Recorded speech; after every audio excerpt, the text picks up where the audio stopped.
Yes, so very good afternoon to all of you. Welcome back. Chalo, please don't talk. Keep silence. So I welcome you all and 12th में आ गए हो आप तो थोड़े बड़े बच्चों के जैसे बिहेव करो, ठीक है ना? So I welcome you all in your 12th commerce classes and हम लोग पढ़ने वाले mathematics and accounts through out the year. मैं आपको मैथ्स एंड अकाउंट्स पढ़ाऊंगा. जो लोग मुझे जानते हैं ठीक, कुछ बच्चे मुझे नए दिख रहे हैं तो let me introduce myself. My name is Yash Kishore Chhajed. I am a chartered accountant teaching since 12 years. This is my 13th year of teaching. और काफ़ी सारे बच्चों ने 11th में तो मुझसे पढ़ा है आप में से, पर कुछ बच्चों ने मुझसे नहीं पढ़ा है. तो आपने कहीं ना कहीं से पढ़ा है और आपको बेसिक्स पता है, ये मैं अज्यूम कर रहा हूँ. सो थोड़ा सा आप लोग मेरे साथ कैरी ऑन करना. अगर आपको कहीं पे भी दिक्कत आए तो इमीडिएटली पूछ लेना. विल ट्राई कि वो दिक्कत तुरंत सॉर्ट आउट हो जाए. इन केस तुरंत नहीं हो सके तो will try to make it later. ठीक है? Yes, so I am clear. So sir पहला दिन है, पहले दिन कोई पढ़ाई नहीं कराता है, अपशगुन होता है, तो आपको श्राप लगेगा हमारा, आप पढ़ाई नहीं कराओगे पहले दिन. आप पहले दिन हमें आराम से बातें बातें कराओ, मस्त है ना, ऐसा आप सोचकर आए होंगे. और ऐसा ही कुछ करेंगे अपन. तो आज अपन पढ़ाई स्टार्ट नहीं करेंगे, पढ़ाई क्या करने वाले हैं इसकी बात करेंगे. लेकिन पढ़ाई कल से स्टार्ट हो जाएगी और फुल फ्लेज स्टार्ट हो जाएगी. तो मैं पहले आपको क्लास का पैटर्न बता दूं, हम लोग क्या क्या करने वाले हैं, थोड़ा आपको आइडिया दे दे कि क्या क्या क्लास में होने वाला है, क्या क्या हम लोग यहाँ पर पढ़ने वाले हैं और क्या आपसे एक्सपेक्टेशन है. So firstly mathematics and accounts, इन दोनों के लिए हम जो टेक्स्ट बुक आपको स्टेट बोर्ड से मिलती है वो पूरी कवर करेंगे. अब टेक्स्ट बुक में आपकी एक्सरसाइजेस होती है, एक्सरसाइज के बाद मिसलेनियस एक्सरसाइज भी दी होती है आपको और कुछ सॉल्व एग्जाम्पल्स होते हैं. सो हर एक चैप्टर के लिए विल ट्राई कि हम सबसे पहले तो कॉन्सेप्ट समझेंगे कि क्या उस पर्टिकुलर चैप्टर में हमें समझाने की कोशिश की गई है. सो सिर्फ एग्जाम्पल सॉल्व करना ही हमारा पर्पस नहीं रहेगा, हमें नॉलेज पॉइंट ऑफ व्यू से हर चीज को अप्रोच करना है ताकि आपको एक्चुअली समझे कि हम क्या पढ़ रहे हैं. बहुत केसेस में मैंने देखा है कि मैथ्स बस प्लस माइनस के तरीके से पढ़ाया जाता है, यानी क्या कि आपको बस ऐसे ये करना है, इस तरीके से पढ़ाया जाता है. बट हम वैसा नहीं पढ़ेंगे. वो क्यों किया जा रहा है और क्या कारण है ऐसा करने का, या फिर क्यों इसे सिखाया जा रहा है, इसकी भी हम बात करेंगे. तो उसको आप याद कितना रखते हो तो आप पर है, पर मेरी कोशिश रहेगी कि आपको हर चीज रूट से समझे कि वो क्यों बनाया गया है, तो बहुत आसान हो जाएगी फिर चीजें आपके लिए. तो मैथमेटिक्स में हम ईच एंड एवरी कॉन्सेप्ट को पहले पढ़ेंगे, फिर उससे रिलेटेड कुछ सॉल्व्ड एग्जांपल्स कॉन्सेप्ट को पक्का करने के लिए पहले हम सॉल्व करेंगे, फिर उस कॉन्सेप्ट को एकदम स्ट्रॉन्ग करने के लिए हम पूरी एक्सरसाइज सॉल्व करेंगे. ऐसे पूरा चैप्टर हम पहले फिनिश करेंगे, ईच एंड एवरी चैप्टर. वो होने के बाद उसकी मिसलेनियस एक्सरसाइज भी हम साथ में सॉल्व करेंगे क्लास में. कुछ मैं आपको जो उसमें रिपीटेड क्वेश्चन होंगे वो आपको मैं होमवर्क भी देने वाला हूँ. उसमें से रिपीट जो क्वेश्चन होंगे जो बार बार आ रहे हैं, क्योंकि मिसलेनियस में ऐसा होगा कि वही क्वेश्चंस हम ऑलरेडी कर चुके होंगे 2-3 बार और वही वापस आपको रिपीट दिख रहा होगा इन मिसलेनियस. तो फिर आपको वो होमवर्क देके करवा के, अगर आपको नहीं आया तो फिर हम यहाँ पे आपको फिर से सॉल्व करवाएंगे. तो मतलब 90% of your text book will be covered in class itself and 10% will be covered by giving you homework. तो 100% of textbook will be covered. और गारंटी है आपको कि इसके बाहर से आपको 12th बोर्ड्स में कुछ भी आने वाला नहीं. तो आपको ये जो टेक्स्ट बुक आपके सामने दिख रही है ये मैथ्स 1 की है, ऐसे ही मैथमेटिक्स 2 की भी मैं आपको दिखाऊंगा और अकाउंट्स की भी दिखाऊंगा. सो आपको पूरा का पूरा ये जो मटेरियल है इतना ही काफी है. इसके अलावा फिर मैं आपको कुछ और एग्जाम्पल्स भी एक्स्ट्रा प्रोवाइड करूंगा जो आपको सॉल्व करने पड़ेंगे. इतने की जरूरत नहीं है, पर हमें कॉन्सेप्ट को पक्का रखना है और 100 में 100 टारगेट करना है. हमारा पहला टारगेट है 12th maths and 12th accounts दोनों में 100 आउट ऑफ 100 होना. 95 प्लस तो मिनिमम है, 100 out of 100 is our target. तो टारगेट रखेंगे बड़ा तभी उसको अचीव कर पाएंगे. ठीक है? यस. सो इससे क्या है कि आपके परसेंटेज एकदम बढ़िया हो जाएगी, तो आगे आपको एडमिशन वगैरह के लिए थोड़ा ईजी हो जाएगा. ग्रेट. सो मैथमेटिक्स में इस तरीके से हम चलने वाले हैं. पहले कॉन्सेप्ट समझेंगे, चैप्टर को समझेंगे, कॉन्सेप्ट समझेंगे, हर कॉन्सेप्ट पर कुछ सॉल्व्ड एग्जांपल्स जो आपके टेक्स्ट बुक में दिए हैं उन्हें अटेम्प्ट करेंगे, उन्हें समझेंगे, वो होने के बाद फिर एक्सरसाइज सॉल्व करेंगे, और सारी एक्सरसाइजेस होने के बाद फिर से पूरा चैप्टर रिवाइज करने के लिए मिसलेनियस सॉल्व करेंगे, क्योंकि मिसलेनियस में सब मिक्स होता है, सारे टाइप ऑफ एग्जाम्पल दे देते हैं वो फिर से। ओके, तो सिलेबस तो मैं आपके साथ पूरा डिस्कस करने वाला हूँ, मैं इंडेक्स भी अभी बनाने वाले, और हर एक चैप्टर को कितने नंबर ऑफ डेज यानी कितने नंबर ऑफ लेक्चर्स लगेंगे सारा प्लान है ऑलरेडी, उस हिसाब से ही हम चलेंगे। Max to max if everything goes right as per plan, तो आपका सिलेबस जो है 12th मैथ्स का एज वेल एज अकाउंट्स का will be completing it before Diwali, यानी नवंबर के आसपास हम लोग आपका पूरा सिलेबस खत्म कर देंगे। That is a target in case uncertainties कम, सो 5-10 दिन ऊपर नीचे होता है, बट हमारा जो आज तक का ये जो मैंने आपको बोला ये सब करने के साथ इतना कोई नहीं करता है जितना मैंने कहा आपको कि सॉल्व एग्जाम्पल भी, एक्सरसाइज का ईच एंड एवरी एग्जाम्पल भी, और ऑब्वियसली उसके साथ हम मिसलेनियस भी करेंगे। मिसलेनियस तो कोई नहीं करवाता, पर ये सब करके भी हम दिवाली तक हमारा जो काम है वो खत्म कर चुके होंगे। मतलब आपको रिवीजन के लिए बहुत ज्यादा टाइम मिलेगा, तो आपको पूरा दिसंबर मिलेगा, पूरी जनवरी एंड फरवरी में आपका 20-21 तारीख के बाद एग्जाम होता है, तो लगभग आपको 2.5 महीना मिलेगा फिर से सेल्फ स्टडी करने के लिए, जो मोर देन इनफ है।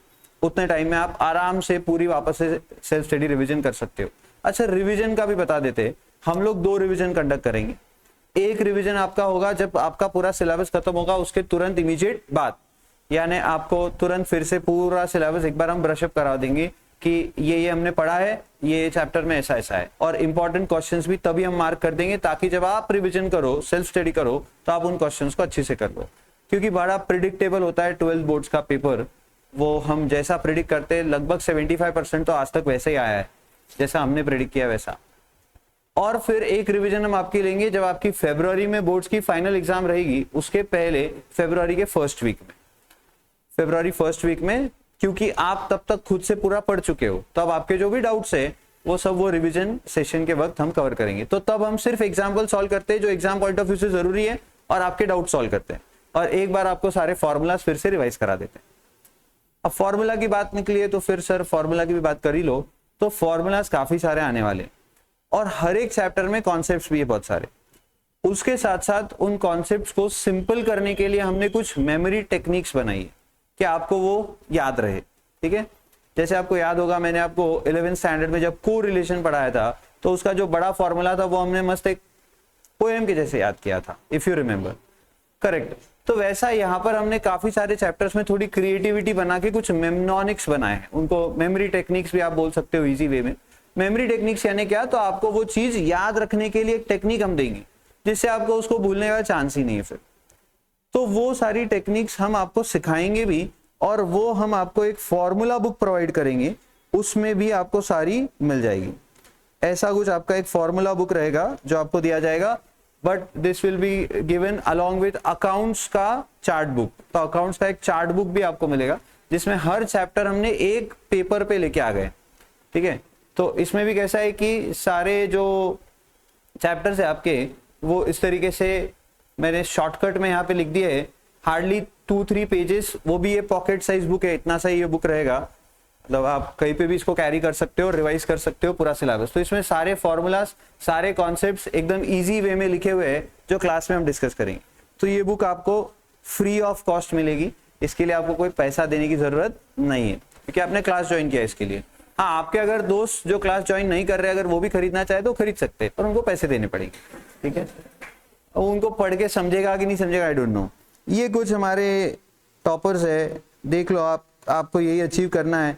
12th मैथ्स में 100 आउट ऑफ 100, 12th अकाउंट्स में 98 थे, उसको he has scored 99 in both, 98, 95, 95, 98। वैसे मैंने आपके साथ पीडीएफ शेयर किया था ग्रुप पर, तो उसमें सारे रिजल्ट्स है, यहाँ पर इतने ही आ रहे थे तो ये 4 ही लिखे।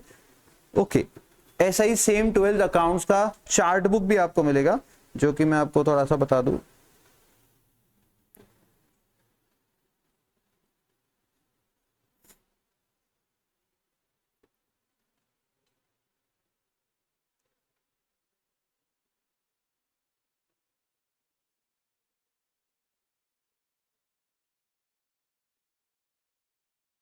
ये जैसे एक सैंपल चार्ट है, तो ये एक पर्टिकुलर चैप्टर है आपके अकाउंट्स के सिलेबस का, जो अभी हम सिलेबस डिस्कस करेंगे उसमें नाम आ जाएगा।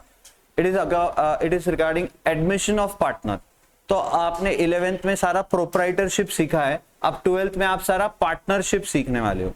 तो पार्टनरशिप के रिलेटेड एक चैप्टर है एडमिशन ऑफ अ पार्टनर, उसकी अकाउंटिंग ट्रीटमेंट कैसे की जाती है वो आपको सिखाया जाएगा।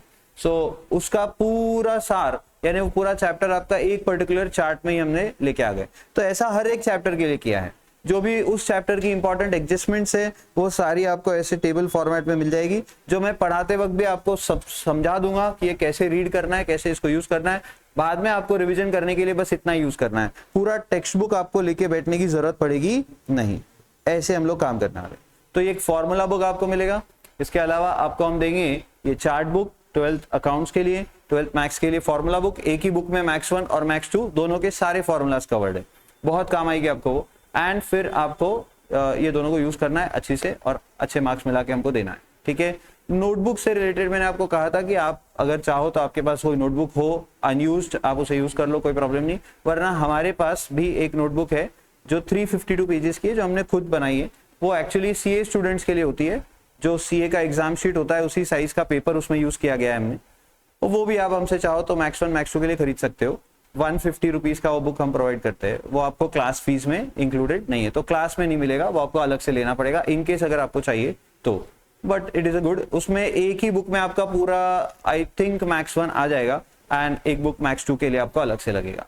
अगर आप छोटी छोटी बुक बनाते हो ना तो आपको 3-4 बुक आराम से लग जाएगी, 3 बुक तो कम से कम लग जाएगी।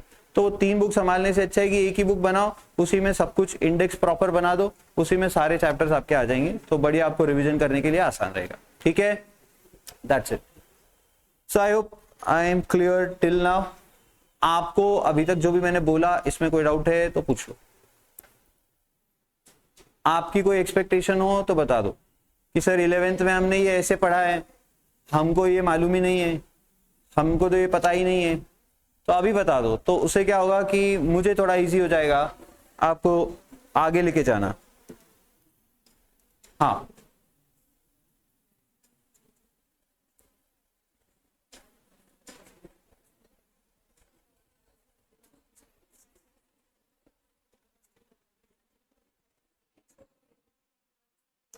यस है कुछ ऐसा, very good, no problem. So leave it to me. आपको बस 2 चीजें करनी है बच्चों। अब आप देखो बोर्ड्स में हो, एक बात पहले तो दिमाग में फिट करो, अगर आपको आगे अच्छी कॉलेज में एडमिशन चाहिए, आगे आपको अपना रेज्यूमे अच्छा रखना है, जॉब वगैरह आपको करना है, तो उसके लिए आपका रेज्यूम अच्छा चाहिए, तो उसके लिए आपके 12th के परसेंटेज अच्छे दिखने चाहिए। और वो तभी अच्छे दिखेंगे जब आप एक क्लास को रेगुलर रहोगे, तो आपके मार्क्स डेफिनेटली गारंटीड है अच्छे आएंगे। आपको क्लास को रेगुलर रहना बहुत जरूरी है, सबसे पहली और सबसे इंपॉर्टेंट रिक्वायरमेंट। क्लास को रेगुलर रहना जरूरी इसलिए क्योंकि हर दिन एक कॉन्सेप्ट समझाया जाएगा, उस पर एग्जाम्पल सॉल्व करे जाएंगे। आप एक दिन एब्सेंट रहते हो, आपकी 4 दिन की आगे लिंक टूट जाती है, क्योंकि एक दिन आप एब्सेंट रहोगे तो क्लास तो आपके लिए रुकेगा नहीं, क्लास तो चलते रहेगा। तो अगले 3 दिन आपको फिर समझने में दिक्कत होती है, वो वापस से फ्लो लगने में दिक्कत होती है। 2 घंटे का डेली क्लास रहेगा। मैं प्लान कर रहा हूं कि आपको सैटरडे हम लोग अकाउंट्स के लिए ऑफ देंगे, यानी वीकेंड सैटरडे एंड संडे आपको अकाउंट्स को छुट्टी रहेगी। मैथ्स का क्लास सैटरडे को रहेगा, संडे कंपलसरी छुट्टी रहेगी। संडे हम कभी क्लास नहीं लेंगे, गलती से ले ली अगर गलती से ले ली तो आप कभी भी मुझसे बाद में छुट्टी मांग लेना, मैं दे दूंगा आपको, ठीक है। तो मुझे अगर समझो मंडे कहीं जाना है तो फिर मैं संडे क्लास ले लेता हूँ और मंडे छुट्टी दे देता हूँ। तो ऐसा कभी हो सकता है, कभी कभार ऐसा हो सकता है, बाकी ज्यादा चांसेस है कि आपको ऐसा कभी नहीं होगा। संडे को ही हम छुट्टी रखेंगे दोनों क्लास को, सैटरडे को हम अकाउंट्स को छुट्टी रखेंगे और मैथ्स का सिर्फ 1 घंटे का सेशन लेंगे, तो आपके लिए थोड़ा सा इजी रहेगा। ये प्लान है। तो आपको बाकी फेस्टिवल्स वगैरह सब ये छुट्टियां वगैरह हम देते रहेंगे, कोई प्रॉब्लम नहीं है। आपको बस इतना करना है कि क्लास को एब्सेंट नहीं रहना, ये पहली चीज। और दूसरी चीज, जो भी होमवर्क दे वो ईमानदारी से आपने करना है। तो आपको आपके हिस्से की ईमानदारी रखनी पड़ेगी, हम हमारे हिस्से की रखेंगे, हम हर चीज आपको अच्छे से पढ़ाएंगे। आपको आपके हिस्से की ईमानदारी रखनी कि जितना होमवर्क दे, जो भी होमवर्क दे, ईमानदारी से करो। कि होमवर्क आप करोगे तभी आपको कॉन्सेप्ट्स अच्छे से समझेंगे और दिमाग में वो फिट बैठेंगे। और फिर आप ऑब्वियसली उसको अप्लाई कर पाओगे आपके एग्जाम्स में। कोई डाउट? श्योर? पक्का? इसके अलावा आपको कुछ पूछना है अभी भी तो पूछ लो, वरना मैं आगे बढ़ रहा हूं जल्दी। ठीक है, आइए। So let us start. हम आज डिस्कस कर रहे हैं पूरा सिलेबस। अगर आप नोटबुक लाए हो तो प्लीज निकालो, हमको इंडेक्स बनाना है और वो इंडेक्स हमें डेली यूज करना है प्रॉपरली। एकदम नोटबुक एकदम प्रॉपर बनना चाहिए। एक एक पेज नंबर हम लिखेंगे, डेट वाइज हम कुछ सब कुछ लिखने वाले, ताकि रिवीजन करते वक्त आपका इंटरेस्ट बने। तो नोटबुक को एकदम प्रॉपर मेंटेन करना है मेरे साथ।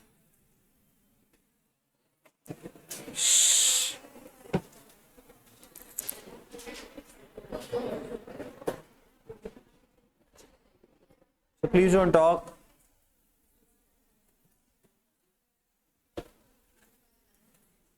And please pay attention.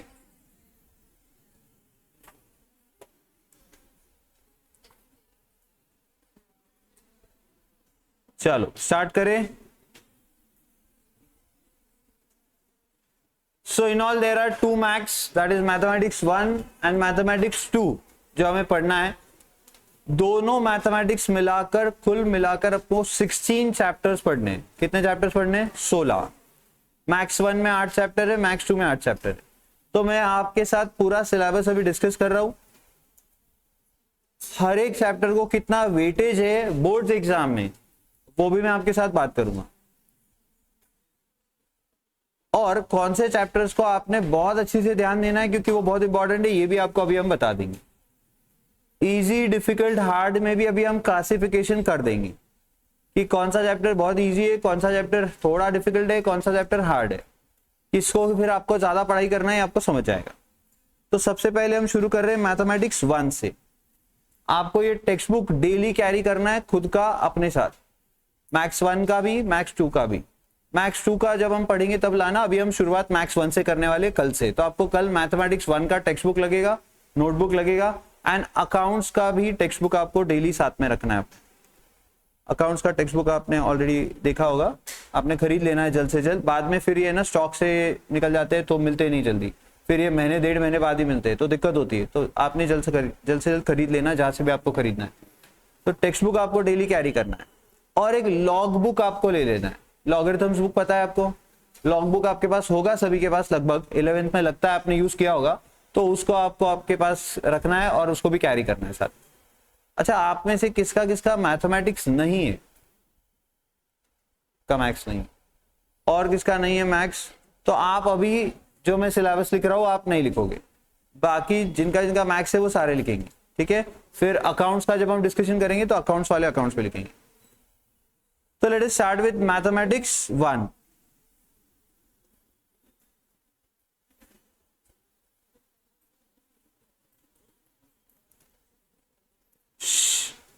कुल मिलाकर आपको है 8 चैप्टर्स। हम बना रहे हैं इंडेक्स। इंडेक्स का पर्पस ये रहेगा कि हर चैप्टर कौन सी डेट को स्टार्ट हुआ है और उसका पेज नंबर क्या है, एंड फिर उस पेज नंबर पर उस चैप्टर का इंडेक्स रहेगा, जिसमें एक्सरसाइज इंडेक्स भी बनाएंगे हम, और इंपॉर्टेंट क्वेश्चंस के नंबर्स भी वहां पर लिखने वाले हैं फर्स्ट पेज पे। तो आपका फर्स्ट पेज हर एक चैप्टर का, जब भी हम स्टार्ट करेंगे चैप्टर, फर्स्ट पेज बहुत इंपॉर्टेंट होगा।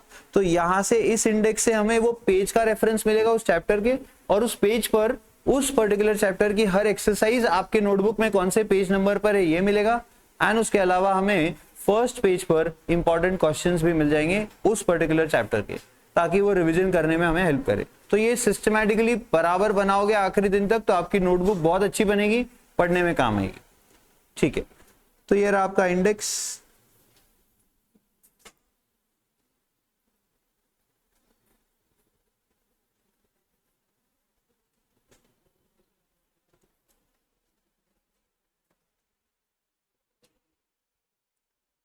तो आपका फर्स्ट चैप्टर होगा मैथमेटिकल लॉजिक।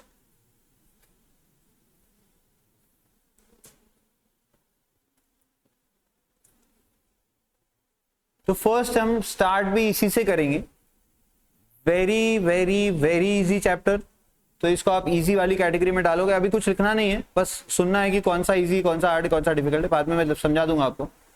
तो ये वेरी इजी चैप्टर में जाएगा, आपके फ्री के मार्क्स है, 8 मार्क के लिए इस पर आपको क्वेश्चंस पूछे जा सकते हैं विथ ऑप्शंस। मैं जो भी बोलूंगा विथ ऑप्शंस बोलूंगा। आपको ऑलरेडी पैटर्न पता है, जो आपका 11th में पैटर्न था, सेम पैटर्न अभी फॉलो होने वाला है। What do I mean by that? आपका मैक्स 1 रहेगा 40 मार्क्स के लिए, मैक्स 2 रहेगा 40 मार्क्स के लिए, और 20 मार्क्स आपके प्रैक्टिकल के रहेंगे। तो 20 मार्क आपको प्रैक्टिकल के तो मिल जाएंगे। 40-40 मार्क का आपका बोर्ड का फाइनल पेपर रहेगा। दोनों पेपर एक साथ दिए जाते हैं, दोनों पेपर आपको 3 आवर्स में सॉल्व करने हैं 80 मार्क के लिए, मैक्स 1 मैक्स 2। इसका पैटर्न कैसा है वो मैं आज लास्ट में, अभी ये सिलेबस डिस्कस होने के बाद ये 40 मार्क का पैटर्न कैसा होता है ये भी आपको बता दूंगा, तो आइडिया रहेगा। तो फर्स्ट चैप्टर आपका रहेगा मैक्स 1 का मैथमेटिकल लॉजिक।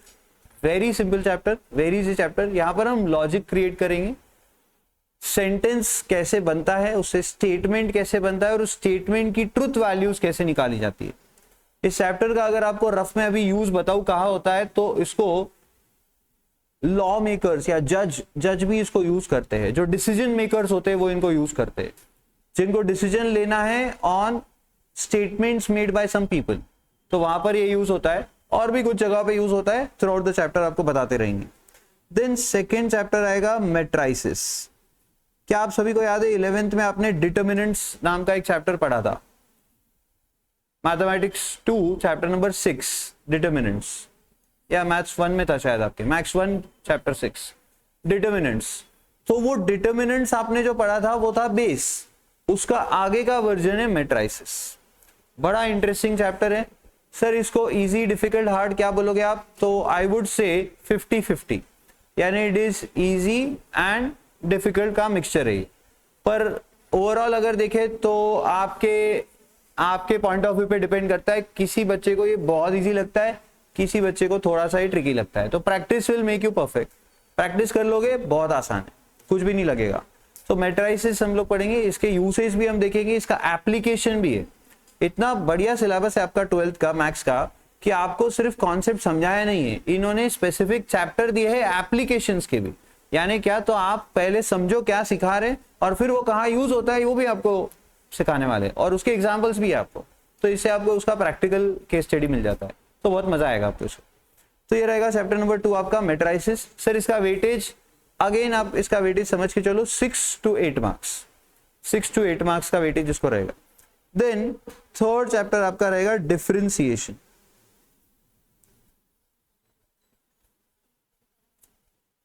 डिफरेंशिएशन आपको याद होगा 11th में आपने एक चैप्टर पढ़ा था लिमिट्स। लिमिट्स के बाद एक चैप्टर था जो आपको पढ़ाने की जरूरत नहीं पड़ी थी, विच वॉज कंटिन्यूटी।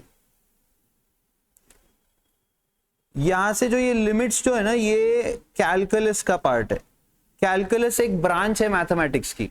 जैसे मैथमेटिक्स होता है, स्टैटिस्टिक्स होता है, वैसे ही लॉजिकल रीजनिंग होता है, यानी रीजनिंग बोलते हैं उसको सिर्फ, वैसे ही कैलकुलस एक पार्ट होता है। बहुत इंपॉर्टेंट ब्रांच है मैथ्स की, बहुत इंपॉर्टेंट ब्रांच है ये।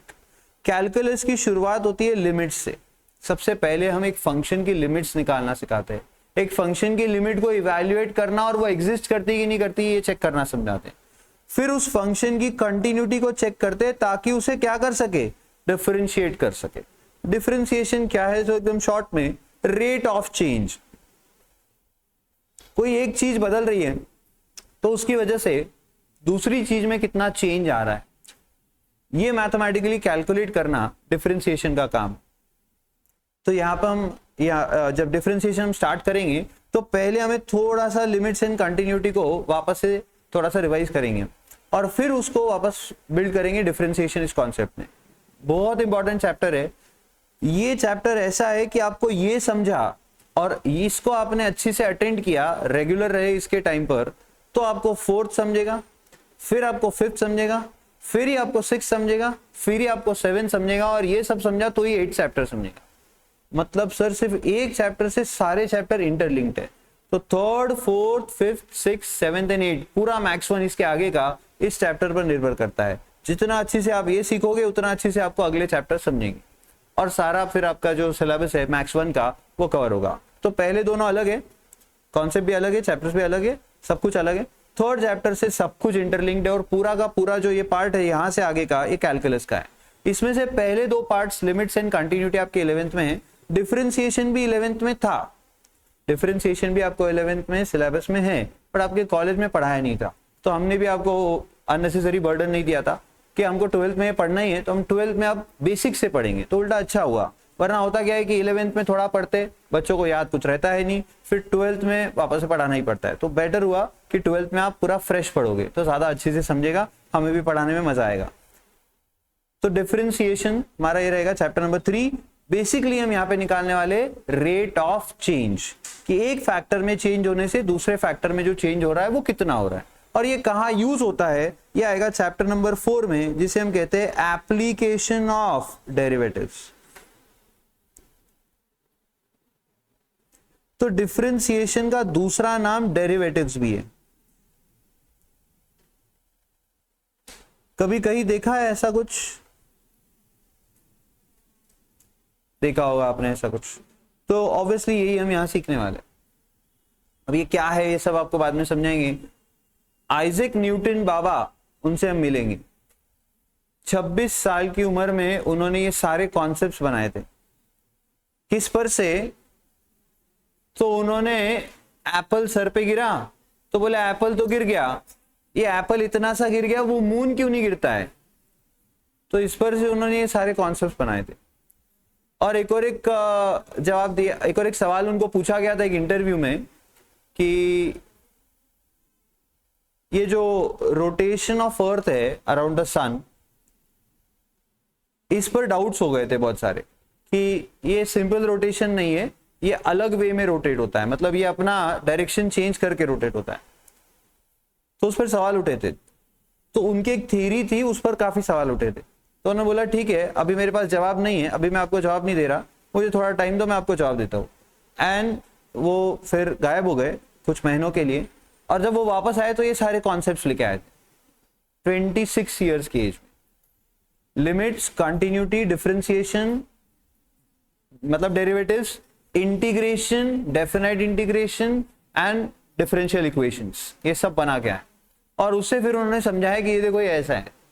तो हम भी वैसे ही पढ़ेंगे, हम भी मून की कहानी आपको बताएंगे, और मून की कहानी से पूरा ये डिफरेंशिएशन कॉन्सेप्ट हम सीखेंगे, और फिर उसके एप्लीकेशन भी सीखेंगे।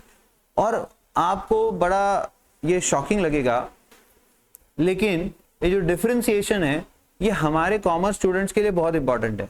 क्यों? तो हमें इकोनॉमिक्स में ये काम आता है। आपको एक बात बता दूं, आपके 12th इकोनॉमिक्स में एक चैप्टर आएगा जहां पर कुछ मैथमेटिकल क्वेश्चंस आपको पूछे जाएंगे जो इसी से निकल कर आएंगे। तो ये आपने अच्छे से सीखा तो आपको इकोनॉमिक्स का वो चैप्टर भी कवर हो गया, क्योंकि वहां आपको ये सब यूज होने वाला है। डिमांड में, सप्लाई में, देन रेवेन्यू में, प्रॉफिट में, एंड और भी बहुत सारे कॉन्सेप्ट्स है, इलास्टिसिटी ऑफ डिमांड वगैरह, ये सब इससे कैलकुलेट होने वाला है। तो differentiation and application of derivatives दोनों हमारे लिए बहुत इंपॉर्टेंट है, और ये आपको इकोनॉमिक्स में भी काम आएगा। ये समझेगा तो ये समझेगा, क्योंकि ये उसी का एप्लीकेशन है।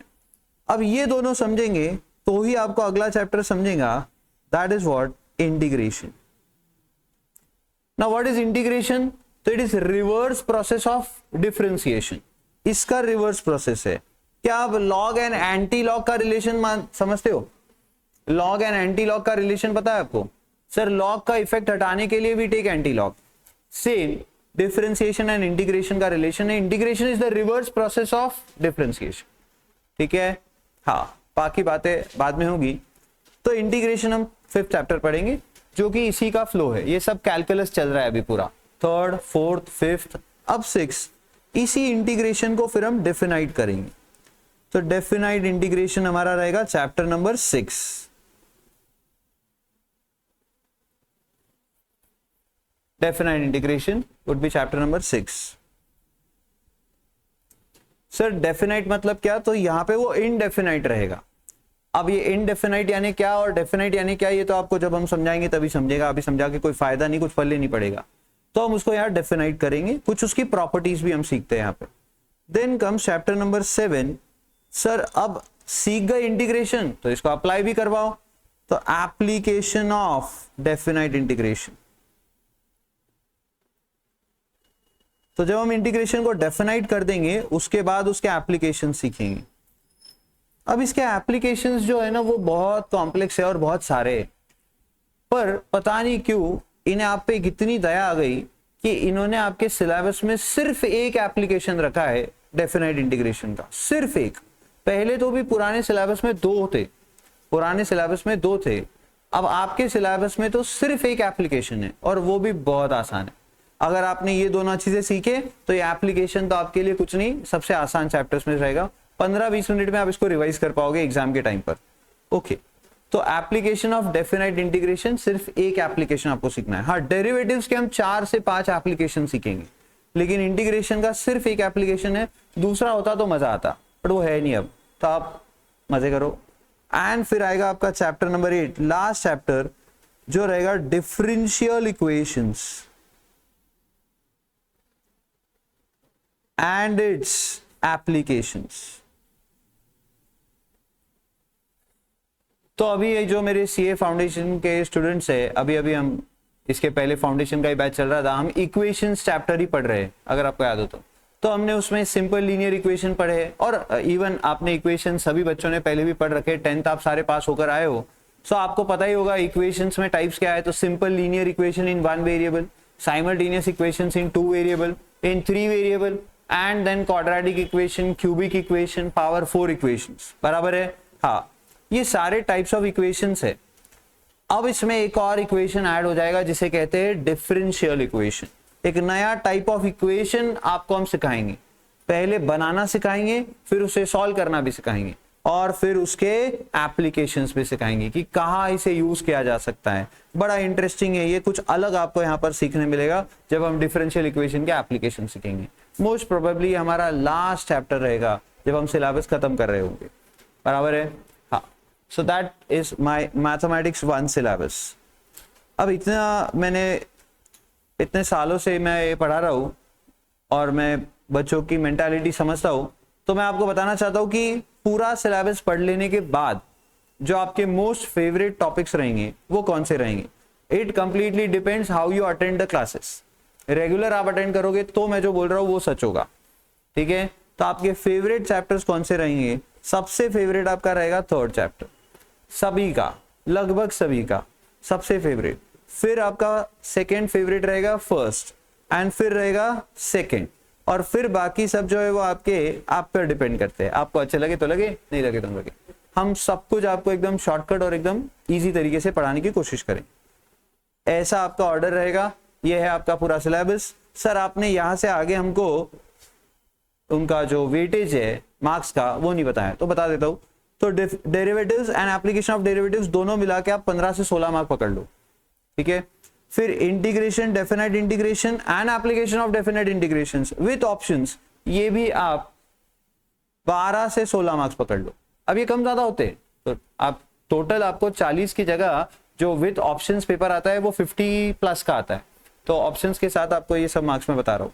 एंड लास्ट चैप्टर फिर से आपका 8 से 10 मार्क का वेटेज लेके चलता है, ठीक है। अब ये कम ज्यादा ये करते रहते हैं, कभी इस पर पूछ लिया, कभी उस पर पूछ लिया, कभी उस पर पूछ लिया, ऐसे। सो ये आपका पूरा मैथमेटिक्स 1 का सिलेबस। स्टार्ट हम कल से करने वाले मैथमेटिकल लॉजिक से, तो आपको मैथ्स 1 का नोटबुक, मैथ्स 1 का टेक्स्ट बुक साथ में कैरी करना है, बराबर। हाँ, आइए चलते हैं मैथमेटिक्स 2 के सिलेबस पर। तो ये रही आपकी मैथ्स 2 की नोटबुक।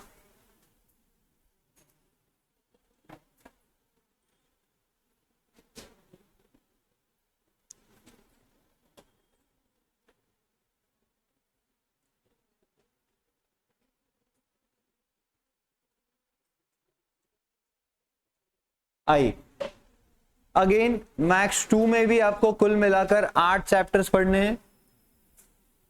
मैथ्स 2 का सिलेबस बहुत ही मजेदार है, और एकदम प्रैक्टिकल कॉन्सेप्ट्स आप यहाँ पे पढ़ने वाले हो जो आपके रियल लाइफ में भी आपको बहुत काम आएगी अगर आपने ढंग से पढ़े तो।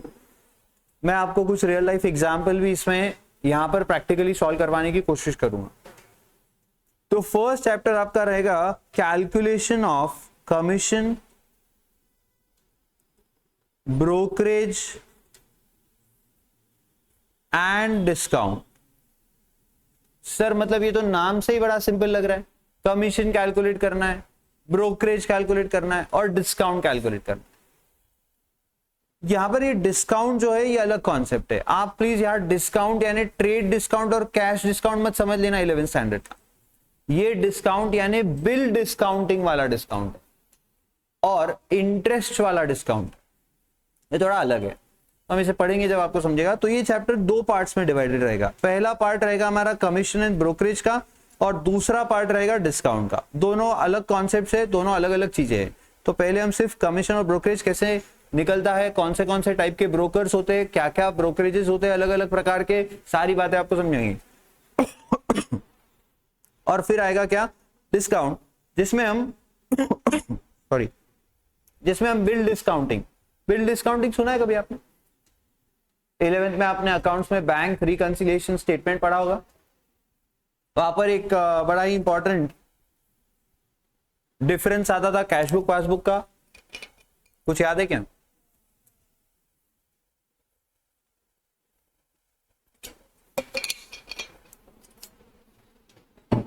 जो किससे रिलेटेड था?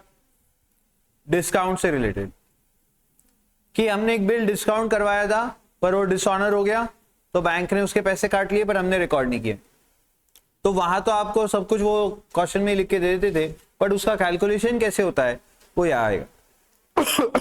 सॉरी। तो commission, brokerage and discount, this is my first chapter. Then second, insurance and annuity. Then second chapter is insurance and annuity. अब इंश्योरेंस वेरी प्रैक्टिकल। इंश्योरेंस क्या होता है पहले आपको ये समझाएंगे, क्योंकि ये बहुत जरूरी पार्ट है हमारे लाइफ का। इंश्योरेंस क्या होता है पहले ये समझेंगे। टाइप्स ऑफ इंश्योरेंस समझेंगे कि what is general insurance, what is life insurance. और फिर जनरल इंश्योरेंस में भी जो टाइप्स है, fire insurance, marine insurance, accident insurance, इनको हम थ्योरेटिकली पहले समझेंगे। फिर इंश्योरेंस तो निकालने के लिए अपने को इंश्योरेंस समझ में आ गया, पर अब निकालते कैसे है, तो उसका प्रीमियम का कैलकुलेशन सीखेंगे कि प्रीमियम कैसे कैलकुलेट किया जाता है। कोई भी पॉलिसी अगर मुझे निकालनी है तो उसका प्रीमियम कैसे निकाला जाता है। ये सीख लेने के बाद में फिर अगर मुझे लॉस होता है, कुछ नुकसान होता है, तो अब इंश्योरेंस निकाला हुआ है तो इंश्योरेंस कंपनी से मांगोगे ना आप क्लेम। तो इंश्योरेंस कंपनी से क्लेम मांगना है तो वो क्लेम का कैलकुलेशन इंश्योरेंस कंपनी कैसे करती है वो भी हम सीखेंगे। यानी क्लेम का कैलकुलेशन सीखेंगे, प्रीमियम का कैलकुलेशन सीखेंगे and obviously types of insurance भी हम सीखेंगे। ये पहला पार्ट रहेगा। अगेन ये चैप्टर भी दो पार्ट्स में डिवाइडेड है। पहला पार्ट रहेगा इंश्योरेंस, करेक्ट। दूसरा पार्ट रहेगा एन्युटी, बहुत इंपॉर्टेंट है। अब आप सभी लोग आज के डेट में ये तो समझते हो कि आज उधार में जिंदगी सुधार वाली परिस्थिति हमारी है और हम हर चीज ईएमआई पे खरीदना पसंद करते हैं, बराबर है या नहीं? हाँ, हम आजकल ईएमआई के बड़े फैन हैं। हर कोई कुछ ना कुछ ईएमआई पे खरीदता ही है, क्योंकि सर अब नो कॉस्ट ईएमआई का चलन है। ये नो कॉस्ट ईएमआई कैसा एक जुमला है और कैसे फंसाया जा रहा है और क्या है ये भी समझाऊंगा मैं आपको जब ये चैप्टर हम पढ़ेंगे। बट ईएमआई जो होता है, जब आप कोई चीज खरीदते हो और वो भी इंटरेस्ट पर खरीद रहे हो, तो कैसे उसकी ईएमआई कैलकुलेट की जाती है। अभी तो नो कॉस्ट ईएमआई चल रहा है, तो आप 12,000 की कोई चीज खरीदते हो, 12 महीनों में पे करने वाले हो, तो हर महीने का आप 1,000 रुपए देते हो। तो आपको लग रहा है कि सर हम तो उतनी की चीज उतने ही पैसे दे रहे, बट ऐसा है नहीं एक्चुअली। ये बहुत जबरदस्त कैलकुलेशन है और बहुत जबरदस्त तरीके से इसको प्लान किया गया है। और इस वजह से इसको करने वाली जो सबसे पहली कंपनी बजाज फाइनेंस, आज उसका शेयर प्राइस कहाँ के कहाँ निकल चुका है, मतलब एक्स्ट्राऑर्डिनरी रेट से वो बढ़ चुका है। 9,000 प्लस का रेट अभी है। अभी रिसेंटली 2-2,500 रुपए एक साथ वो शेयर का प्राइस बढ़ा है। तो बहुत ही जबरदस्त वो कंपनी परफॉर्म कर रही। क्यों? क्योंकि उस वजह से हर एक चीज का सेल बढ़ गया है। मोबाइल फोन पहले लोग खरीदना पसंद नहीं करते थे, अब 12 महीनों में पैसे पे करने खरीद लेते हैं। जो पहले 20,000 का फोन खरीदता था वो 70,000 का खरीदने लग गया है। जो पहले 70,000 का खरीद सकता था वो अब 1.5 लाख 2-2 लाख के फोन खरीद रहे।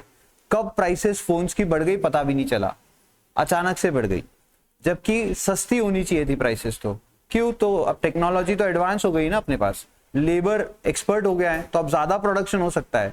तो प्रोडक्ट एक्चुअली सस्ता होना चाहिए था, पर इस पे कोई बात ही नहीं कर रहा है। क्यों? क्योंकि ऑब्वियसली ये चीज ऐसी है कि मतलब आज के डेट में सबसे इंपॉर्टेंट चीज हो गई, तो लोग बस खरीदे जा रहे हैं और वो रेट बढ़ा के पैसे कमाए जा रहे हैं। एक्चुअली देखिए, ये एक बहुत बड़े एक्सपर्ट का मैंने कोट पढ़ा था एक बुक में। जो आईफोन होता है अपन जो खरीदते, उसका एक्चुअल जो प्राइस है बनाने का, वो उन्होंने बताया था कि एक्चुअल अगर इसका प्राइस निकाले, जो भी उसमें कंपोनेंट्स लगे हैं सब कुछ मिलाकर के, अगर उसका एक्चुअल प्राइस अगर बताऊं आपको, तो आप शॉक हो जाओगे जितने में वो बेच रहे हो, जितने में आप खरीद रहे हो और जितने में वो बनता है। उनका कहना था, अभी ये आई एम नॉट श्योर, मुझे मालूम नहीं, मुझे नॉलेज नहीं इस चीज का, पर उनका कहना था कि हार्डली जो आईफोन बनता है पूरा phone, it takes 5,000 to 6,000 rupees max to make iPhone, to make a good iPhone. मतलब वो जो बोलते हैं ना प्रो, वो क्या है वो सब, इससे ज्यादा नहीं लगता है। चाइना में अगर आप उसको बनाते हो तो इससे ज्यादा नहीं लगता एक्चुअली, पर वो ब्रांड वैल्यू, फिर वो प्रेस्टीज पॉइंट, मतलब इज्जत वाली बात, महंगा है तो इज्जत है, नहीं तो इज्जत नहीं है उसको, बराबर है कि नहीं। तो इस तरीके से उसका प्राइस इतना हाई हो गया है। और फिर जो एडवर्टाइजमेंट वो करते हैं, वो सब में जो इतना हैवी कॉस्ट उनका इनकर होता है, उस वजह से वो चीज इतनी महंगी होती जा रही। बाकी देखे तो उसका प्रोडक्शन कॉस्ट एक्चुअली बहुत कम है। छोड़ो, ठीक है। तो ये जो ईएमआई का जो जुमला है, ये तो हम समझेंगे, लेकिन हम ईएमआई कैलकुलेट करना भी सीखेंगे कि जब आप बैंक से लोन लेते हो, सपोज आपके पिताजी को घर खरीदना है या घर बनाना है, कंस्ट्रक्शन करना है या खरीदना है, दोनों आपको समझाऊंगा मैं, प्रैक्टिकल केस स्टडी लेंगे हम। और आपके पिताजी ने वो घर के लिए समझो 50 लाख रुपए का लोन लेना है, और बैंक से आप जाके रेट ऑफ इंटरेस्ट पूछ कर आए हो, तो रेट ऑफ इंटरेस्ट बैंक ने कहा है सपोज 9% पर एनम आपको लगेगा। 50 लाख का लोन आप लेना चाहते हो, 9% का रेट ऑफ इंटरेस्ट आपको बैंक लगाने वाली है, और आपने पिताजी को पूछ लिया है कि अपन कितने साल में रीपे करने का प्लान कर रहे हैं। तो पिताजी ने कहा कि देख बेटा, 20 ईयर्स में अपने को ये पूरा लोन जो है रीपे कर देना है। तो अब हर महीने कितने पैसे भरे, जिससे 50 lakh rupees at the rate of 9% interest जोड़कर हर महीने इक्वल अमाउंट भर के 20 साल में पूरा पैसा भर दिया जाए, ये अमाउंट निकालना है। बताओ पॉसिबल है क्या? सर सिंपल है, ये देखो कैलसी लिया सर, टाइप किया 50 लाख, 50 लाख पे इंटू किया 9%, तो एक साल का ब्याज आ गया 4.5 लाख। 4.5 लाख को इंटू किया 20 ईयर्स, 20 साल का ब्याज लगेगा, तो सर 90 लाख का तो ब्याज हो गया, और 50 लाख की मुद्दल, ठीक है ना, 50 लाख की आपने प्रिंसिपल लिया था, और 90 लाख रुपीस का तो आपका इंटरेस्ट हो रहा है। तो 1,40,00,000 रुपए भरना है सर, कितने साल में भरना है? 20 साल में। तो डिवाइड बाय 20 करते हैं, तो एक साल में आपको 7 लाख रुपए भरना पड़ेगा। 7 लाख एक साल में भरना है, तो डिवाइड बाय 12 करो, तो हर महीने आपको 58,333 रुपीज भरना है सर। बताओ, इस कैलकुलेशन में एक बहुत खतरनाक मिस्टेक है। क्या वो मिस्टेक है? मैंने कैलकुलेशन अभी जो किया आपको समझा? मैंने बहुत सिंपल किया, मैंने 50 लाख का 9% निकाला, 4.5 लाख। 4.5 लाख एक साल का ब्याज, एक साल का इंटरेस्ट 4.5 लाख, तो 20 साल का कर दिया सीधा मल्टीप्लाई करके 90 लाख रुपए। 4.5 लाख इंटू 20, 45 2 90 बराबर, तो 4,50,000 इंटू 20 इज 90 लाख। बोलो हाँ। हाँ, 90 लाख का इंटरेस्ट, 50 लाख का principal, 1,40 lakh total repayable amount, divide by 20 years, तो every year I have to pay 7 lakh rupees, and 7 lakh divided by 12, and every month I have to pay 58,333.33. There is a big mistake. What is that mistake? अगर आप ऐसा calculation करते हो तो पिताजी से कहोगे चाटा, और बैंक बोलेगी वाह, ऐसे बच्चे रोज आए। आ रही क्या बात समझ? तो बोलो इसमें गलती क्या है?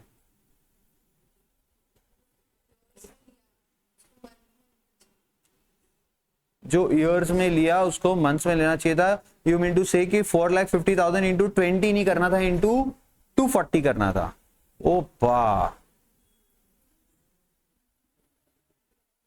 तो 4,50,000 को इंटू 240 करूं क्या? नहीं, very good, because 4,50,000 is yearly interest, तो 240 ईयर्स हो जाएगा वो, बराबर है। तो पहले इसको मंथली इंटरेस्ट पे कन्वर्ट करना पड़ेगा, तो 4,50,000 डिवाइड बाय 12 और इंटू 240 सेम आएगा। समझे क्या? समझा ना प्रॉब्लम? इस तो आपने जो बोला वैसा तो नहीं है, तो ये कुछ गलत नहीं था। इंटरेस्ट इंटरेस्ट डिक्रीज होते जाएगा। आपने तो ऐसा कर दिया सर कि हम जो पैसे भर रहे हैं उस पैसे की कोई कीमत ही नहीं है। आप समझो बात को, क्या आपसे मैं हर महीने इतने पैसे मांग रहा हूं और ब्याज आपको आखिरी साल तक पूरे 50 लाख पे लगा रहा हूं। गुस्सा आ रहा है कि नहीं? मैं क्या बोल रहा हूं समझ में आ रहा है क्या आपको? हर महीने आप मुझे 50,000 रुपए दे दोगे, 58,333 rupees every month you will pay. तो आपने फर्स्ट ईयर में लगभग 6 लाख रुपए मुझे दे दिए, क्योंकि 50,000 इंटू 12 6 लाख। सेकेंड ईयर में और 6 लाख, थर्ड ईयर में और 6 लाख, फोर्थ ईयर में और 6 लाख, फिफ्थ ईयर में और 6 लाख, लगभग 30 लाख रुपए आप मुझे वापस दे चुके हो। लेकिन फिर भी मैं सेवेंथ ईयर में आपको 4.5 लाख रुपए ही ब्याज लगा रहा हूं, 50 लाख पे 9%। सही हो रहा है क्या? नहीं। तो इसका मतलब सर जितना ये रीपेमेंट हो रहा है इसमें कुछ तो प्रिंसिपल भी है और कुछ तो इंटरेस्ट भी है। तो सर उतना प्रिंसिपल कम होगा और अगला जब ब्याज लगेगा वो कम वाले प्रिंसिपल पे लगेगा। तो क्या ये इंटरेस्ट कैलकुलेशन सही है? बिल्कुल नहीं। तो सर ठीक है अभी कर देते, रुको। अब आप फंस जाओगे, क्योंकि अब आप क्या सोचोगे, पहले इंटरेस्ट जुड़ेगा, फिर ईएमआई माइनस करना है, फिर इंटरेस्ट जुड़ेगा, फिर ईएमआई माइनस करना है, फिर इंटरेस्ट, फिर ईएमआई, फिर इंटरेस्ट, फिर ईएमआई, फिर इंटरेस्ट, फिर EMI. But wait, this EMI should be equal for the last EMI, till the last EMI ये इक्वल रहना चाहिए। आप मेरी बात समझ रहे हो? तो आखिरी ईएमआई तक ये सेम रहना चाहिए। तो आखिरी ईएमआई तक ये सेम रहना चाहिए, तो मालूम ही नहीं कि इंटरेस्ट कितना लगेगा, क्योंकि हर ईएमआई के बाद में प्रिंसिपल चेंज हो जाएगा और इंटरेस्ट की अमाउंट बदलेगी। तो टोटल इंटरेस्ट कितना यही नहीं मालूम, प्रिंसिपल मालूम है पर हर एक ईएमआई कितना ये भी नहीं मालूम। सर तो बहुत डिफिकल्ट टास्क है। बट कुछ इंटेलिजेंट लोगों ने आपके लिए बैठ के बना दिए थे क्या, फॉर्मूला, और इसको हम फॉर्मूला से कैलकुलेट कर सकते हैं। तो ये आप एक्चुअली कैलकुलेट करना सीखोगे जब आप क्या सीख जाओगे, एन्युटी। तो हम एन्युटी में ईएमआई का कैलकुलेशन करना सीखेंगे, बहुत इंटरेस्टिंग है। हर एक प्रकार का एग्जांपल यहाँ पे आएगा, टीवी, मोबाइल, क्या आपको खरीदना है ईएमआई पर, उसका ईएमआई आपको यहाँ निकालना सिखाएंगे। और तभी आपको मैं नो कॉस्ट ईएमआई के बारे में थोड़ी जानकारी दूंगा। वो हमारे मतलब सिलेबस से रिलेटेड नहीं है, वो जनरल नॉलेज रहेगा। ये होगा आपका second chapter. Then comes third chapter. बताओ थर्ड चैप्टर हमारा रिग्रेशन एनालिसिस।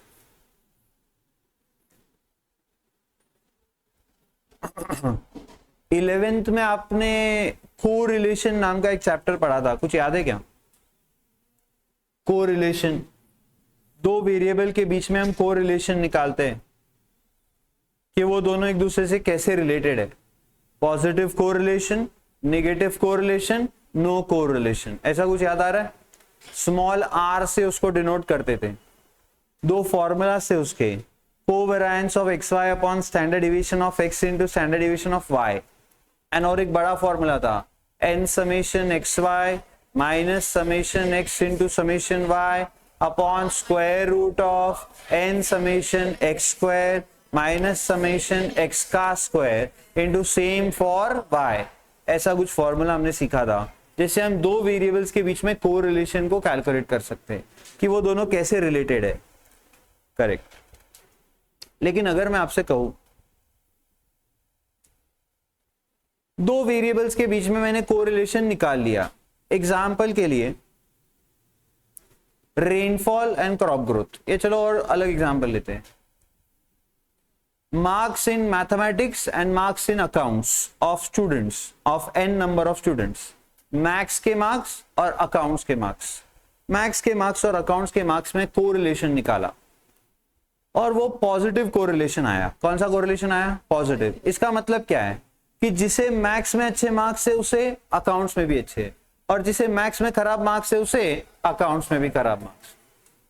इसका मतलब होगा पॉजिटिव कोरिलेशन।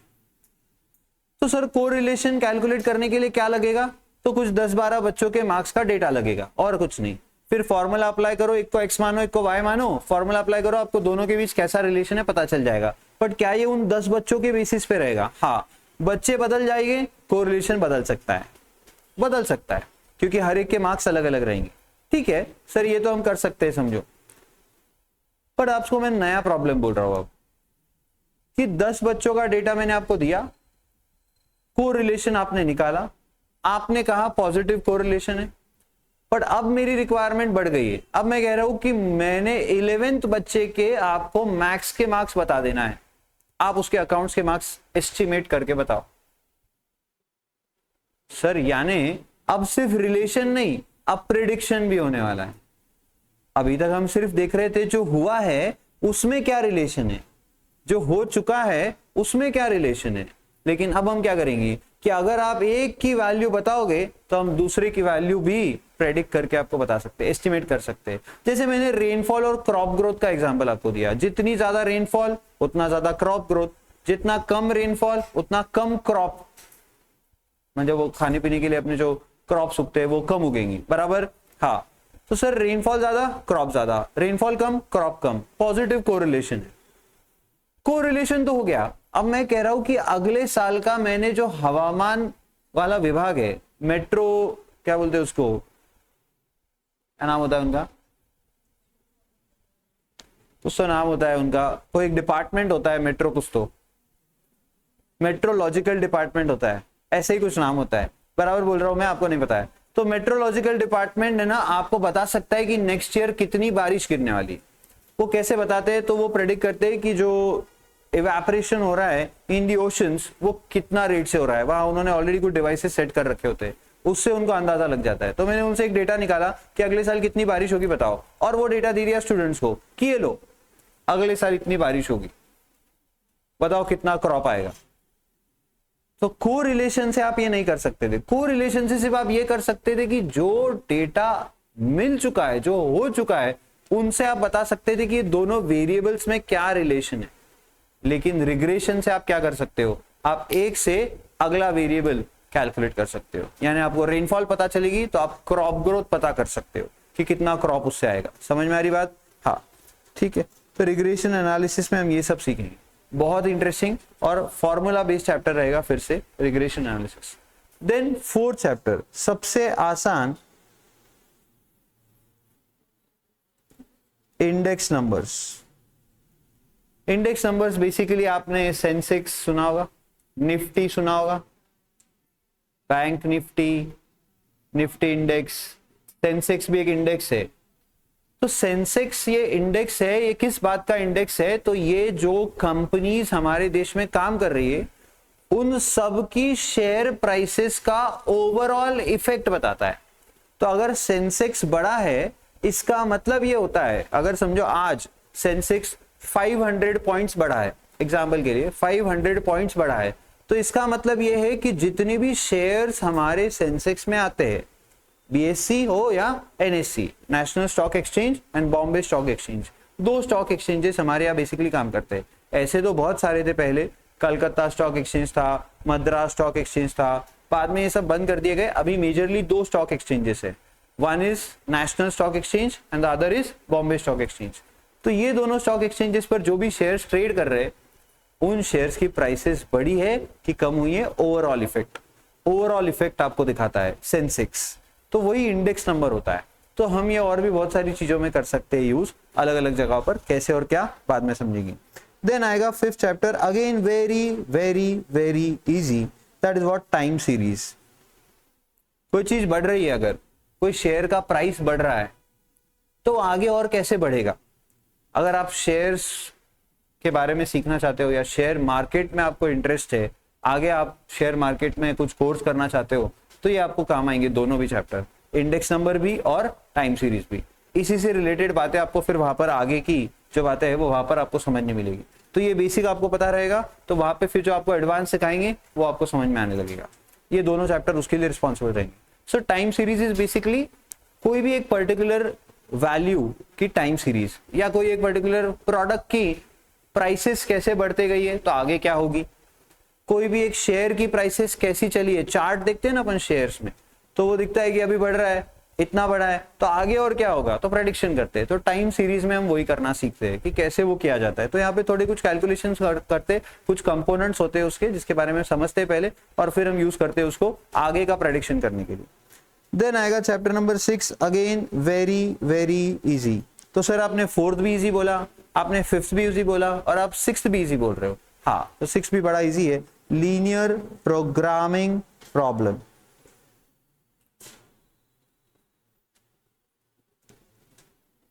जिसे हम शॉर्टकट में एलपीपी कहेंगे।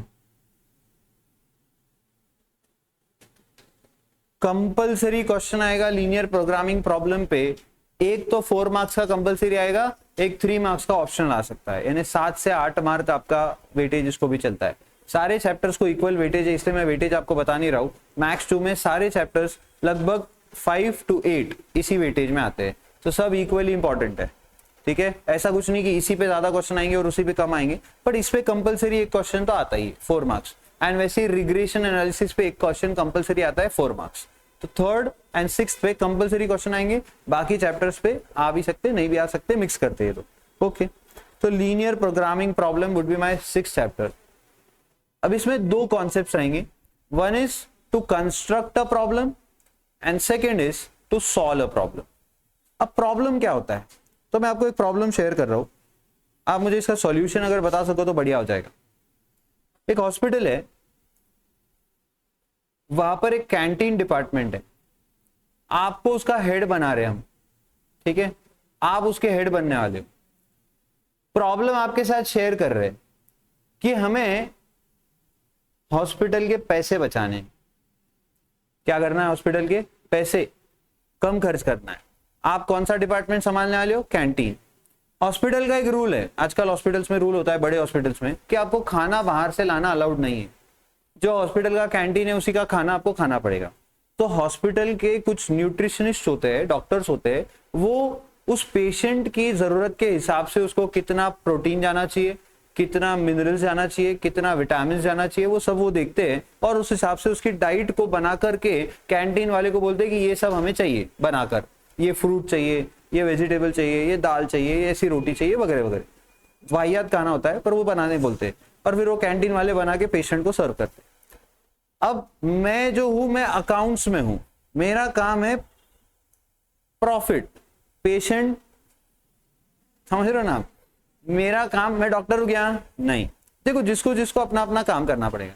तो I am a chartered accountant, तो my purpose is to make, मेरे क्लाइंट को पैसा कमा के देना है मेरे को। तो मैंने आपको उस कैंटीन डिपार्टमेंट का हेड बनाया और मैंने आपके साथ प्रॉब्लम शेयर कर दिया, अपने को पैसा खर्च नहीं करने का ज्यादा। तो आप बोले ठीक है, पेशेंट को जिंदा रखना है कि मार देना है, नहीं वो आप देखो, वो मेरा लुकआउट नहीं। अब आपके पास न्यूट्रिशनिस्ट आएगा, वो क्या बोलेगा, देखो आप जो खाना बनाओगे, मुझे उस खाने में कम से कम इतने मिनरल्स चाहिए। एग्जाम्पल के लिए नंबर ले ही लेते कि कम से कम मुझे 5 यूनिट्स ऑफ मिनरल्स चाहिए, 10 यूनिट्स ऑफ कार्बोहाइड्रेट्स चाहिए, 2 यूनिट्स ऑफ प्रोटीन्स चाहिए एंड 50 यूनिट्स ऑफ विटामिन चाहिए। मिनिमम, कम से कम। ज्यादा दिया तो पेशेंट जल्दी घर जाएगा, बहुत ज्यादा दिया तो जल्दी जाएगा, और कम दिया तो धीरे धीरे करके जाएगा, पर जाएगा जरूर। तो तेरे को ये उसको कम से कम देना है, मिनिमम इतना देना है।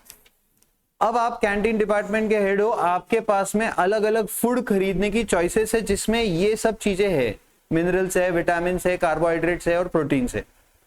आपके पास 3 फूड के ऑप्शन है, फूड 1, फूड 2 एंड फूड 3। अब ये फूड क्या है वो छोड़ो, दाल चावल क्या है वो सब छोड़ दो आप, मैंने नंबर दे दिया उनको, food 1, food 2 and food 3। Food 1 जो है ये 50 रुपए का आता है, फूड 2 जो है ये 1 यूनिट 40 रुपए का आता है और ये 25 रुपए का आता है। बोलो आप कौन सा फूड खरीदोगे, 1 वाला खरीदोगे, 2 वाला खरीदोगे, 3 वाला खरीदोगे? सर पैसा बचाना है ना, हम 3 वाला खरीदेंगे। लेकिन 3 वाले में जो विटामिन से, जो कार्बोहाइड्रेट से, जो प्रोटीन से, वो सब बहुत कम है। तो क्या आपको वो बहुत ज्यादा खरीदना पड़ेगा? हाँ, बहुत ज्यादा खरीदना पड़ेगा, क्योंकि आपको अगर अपने पेशेंट्स की रिक्वायरमेंट फुलफिल करनी है तो ये ज्यादा खरीदना पड़ेगा। तो भले ही लग रहा वो सस्ता है बाकी के मुकाबले 1 यूनिट, लेकिन सर क्वांटिटी वाइज वो बहुत ज्यादा लग गया तो प्रॉब्लम है। इनकी भी वैसे ही आपको हम कितनी कितनी इसमें मिनरल, प्रोटीन्स, कार्बोहाइड्रेट्स, विटामिन आएंगे सब हम बता देंगे आपको, क्वेश्चन में आपको दिया रहेगा। ये सब है ना पैराग्राफ फॉर्म में लिखा रहेगा कि 1 unit of food 1 contains this much vitamin, this much mineral, this much proteins and that dash, बराबर है। हाँ जीत, मेरे को नहीं लगता देखो इंटरेस्ट है, तो तू चले जा घर, उठ जल्दी जा। जाना। अरे मैं बोल रहा हूँ, अरे मैं घर पे फोन भी नहीं करूंगा, जा मैसेज भी नहीं करूंगा, दीदी को भी कुछ नहीं बोलूंगा, जा। अरे मैं खुद देखो, मैं खुद होके बोल रहा हूँ, जा नहीं रहे। कौन कौन जाएगा अगर मैं खुद होके बोल दूं तो? जाओ, लास्ट चांस, देखा? ठीक है, फिर अब शांति से बैठ। सो ये बताओ, अब ये प्रॉब्लम है। अब आपको क्वेश्चन पूछ रहा है कि कितना फूड 1 खरीदे, कितना फूड 2 खरीदे और कितना फूड 3 खरीदे, जिससे पैसे कम से कम खर्च हो और उसके साथ साथ पेशेंट भी ना मरे। क्योंकि आप तो क्या बोलोगे, सर कुछ ही मत खरीदो, पैसे ही नहीं लगेंगे। लगेंगे ही नहीं ना पैसे, 0 रुपीज कॉस्ट। सर इससे ज्यादा सेविंग करके दिखाओ आप, बराबर है। लेकिन क्या वहां पे लाशों के ढेर लग जाएंगी? हाँ, खाना तो देना पड़ेगा, खिलाएंगे नहीं तो पेशेंट ठीक कैसे होगा? तो आपको ये मिनिमम रिक्वायरमेंट फुलफिल करके खर्चा कम से कम करना है। अब ये कॉम्प्लेक्स प्रॉब्लम है और ये पूरा वर्ड्स में लिखा रहेगा, पैराग्राफ में लिखा रहेगा। तो पहला काम आपका होगा इसको कंस्ट्रक्ट करना मैथमेटिकली, और फिर दूसरा काम आपका होगा ये कंस्ट्रक्टेड लीनियर प्रोग्रामिंग प्रॉब्लम को सॉल्व करना।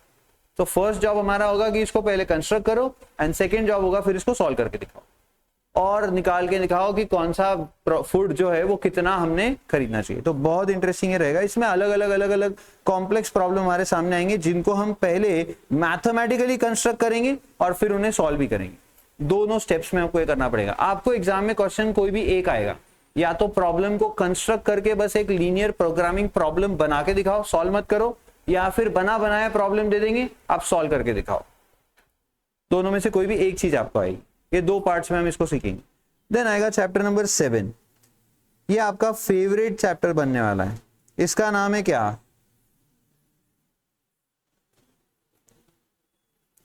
Assignment problem. सपोज मेरे पास 4 काम हैं,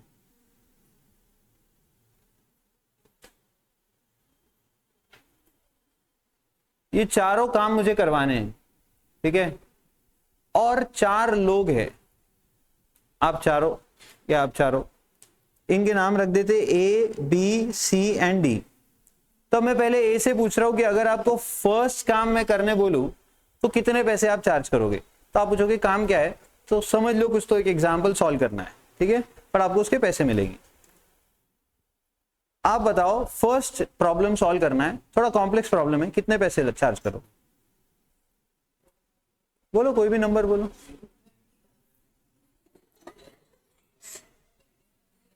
थोड़ा रीजनेबल, 50-60 रुपए में हो सकता है क्या?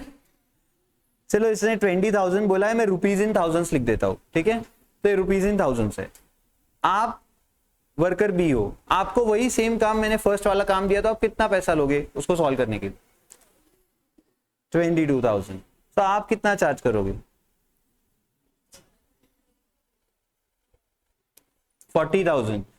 सर मैथ्स का प्रॉब्लम है कि अकाउंट्स का उस पर डिपेंड करता है? 90,000। तो ये तो पक्का हो गया कि पहला काम हम इसको तो बिल्कुल नहीं देंगे। अब ये बताओ, ये जो मैं कर रहा हूं यहां पर कि फर्स्ट जॉब 4 वर्कर से अगर मैं करवाता हूं तो चारों वर्कर्स कितना कितना पैसा लेंगे। अब सेकेंड जॉब मैंने इनको बोला, अब मैं मेरे मन से लिख देता हूं बिकॉज मेरे को प्रॉब्लम भी समझाना है। तो 30,000 ये लेने को तैयार है, इधर ये बोल रही 34,000, इधर ये बोल रही 28,000, इधर ये बोल रही है 26,000, इधर ये बोल रहे 40,000, 41,000, 25,000, 60,000, 22,000, 31,000, 34,000, 38,000। चारों जॉब करने के लिए चारों वर्कर्स कितना कितना पैसा चार्ज करेंगे लिख दिया मैंने। अब सवाल यह है कि चारों जॉब परफॉर्म हो जाने चाहिए। एक इंसान एक ही जॉब कर सकता है, कौन सा जॉब कौन से इंसान को दे जिससे मेरा खर्चा कम से कम हो। क्या आप ज्यादा करना चाहोगे खर्चा? कम से कम करना चाहेंगे सर, कोई भी खर्चा अपना कम से कम करना चाहेगा। तो यहां पर सवाल है कि ये 4 जॉब्स 4 लोगों से परफॉर्म करने हैं, तो कौन सा जॉब किसको दे जिससे खर्चा कम से कम हो। उससे कम खर्चे वाला कोई असाइनमेंट ही नहीं है। क्या पहले चैप्टर का नाम रिलेट कर पा रहे हो? असाइनमेंट, आपको असाइन करने हैं जॉब्स। यहां पे मैंने सिर्फ 4 जॉब और 4 लोग दिए थे, आपको 6 जॉब और 6 लोगों का भी एक मैट्रिक्स दे सकते हैं बड़ा, वो बहुत बड़ा प्रॉब्लम हो जाएगा। तो हमको डिसाइड करना है best possible assignment which will reduce the cost, which will reduce the total cost of performing all the jobs to its minimum, कम से कम कर देगा। तो बताओ, ऐसे ही देख के बोल सकते हो अभी कौन सा काम किसको दे? ऐसे ही देख के बोल सकते हो, शायद मे भी आप बोल दो, क्योंकि ये मन से बना एग्जाम्पल है, तो इसमें आप बोल भी दो कि सर ये वाला काम इसको दे दो, ये वाला काम इसको, ये वाला काम इसको, ये वाला काम इसको, क्योंकि ये सस्ते में कर रहे हैं। बट फिर भी ये डिफिकल्ट टास्क है, तो इसको कम से कम करने के लिए हम एक अल्गोरिदम यूज करते हैं, यानी कुछ स्टेप्स है, 7 स्टेप्स का एक अल्गोरिदम बना हुआ है, उसको हम यूज करेंगे एंड हम असाइनमेंट्स करना सीखेंगे। सबसे आसान चैप्टर, 4 मार्क के लिए कंपल्सरी क्वेश्चन आएगा, फिक्स 4 मार्क्स आपको देकर ही जाएगा अनडाउटेडली, पक्का। लेकिन हाँ, आप अच्छे से सीखोगे तो। अलग अलग वेरिएशंस इसमें होते हैं, जब सब सिखाऊंगा आपको तब। तो बेसिकली असाइनमेंट प्रॉब्लम क्या है ये बताना था, अब इसको सॉल्व करना तो बाद में देख लेंगे, समझा? अब ये बहुत सारी जगहों पे यूज हो सकता है। अब समझो यही मैं आपको थोड़ा अलग कर देता हूं, आपने एक नया दुकान शुरू किया है, 4 लोकेशन है, location 1, location 2, location 3 and location 4, 4 cities है, या फिर वो लोकेशंस या सिटीज बोल लो, और ये 4 आपके सेल्समैन है। चारों सेल्समैन को आपने बुलाया और बोला बताओ चारों सिटीज में आपको अगर हम भेजे तो कितने का सेल्स अचीव करके दिखाओगे? तो हर एक ने अपनी अपनी कैपेसिटी के हिसाब से, अपनी पहचान उस सिटी में क्या है, उस सिटी की लैंग्वेज उनको कितनी इजी लगती है, उसके हिसाब से उन्होंने अपने अपने एक्सपेक्टेड सेल्स, एस्टिमेटेड सेल्स बताए कि मैं इस सिटी में गया तो इतना सेल करूंगा, मैं इस सिटी में गया तो इतना सेल करूंगा, एंड सो ऑन। सारे वर्कर्स ने सारे सिटीज के लिए अपने अपने सेल्स की अमाउंट बताई। अब आपको एक असाइनमेंट तैयार करनी है कि कौन से सेल्समैन को कौन सी सिटी में भेजे। बताओ बेसिस क्या रखोगे आप, मैक्सिमम करना है सेल्स कि मिनिमम करना है? सर अब हमारा अप्रोच चेंज हो जाएगा, अब हमको ज्यादा से ज्यादा सेल्स चाहिए। पहले हमको कॉस्ट कम से कम करनी थी, उस हिसाब से असाइनमेंट करनी थी, अब ये प्रॉब्लम ही चेंज हो गया। अब हमको ज्यादा से ज्यादा सेल्स चाहिए, तो कौन से सेल्समैन को कौन सी सिटी पे भेजे जिससे हमको ज्यादा से ज्यादा सेल्स करके देगा वो, और टोटल सेल्स फिर हमारा मैक्सिमम होगा, वैसा हमें असाइनमेंट करना है। क्या बच्चों, ये वाला तो पक्का होगा असाइनमेंट अभी, अब इसको तो काम पक्का मिलेगा, क्योंकि ये डी वर्कर जब डी सेल्समैन जब पहली सिटी पे जाएगा तो 90,000 का सेल्स करके देगा। इतना सेल्स तो कोई वर्कर कोई सिटी पे जाके कर रहा नहीं। तो ये तो मैंने आपको एक सिंपल आइडिया दिया कि कैसे असाइनमेंट होगा, बाकी ये सीखेंगे हम जब। एंड देन लास्ट चैप्टर, आपका फेवरेट चैप्टर, बोलो क्या नाम होगा उसका?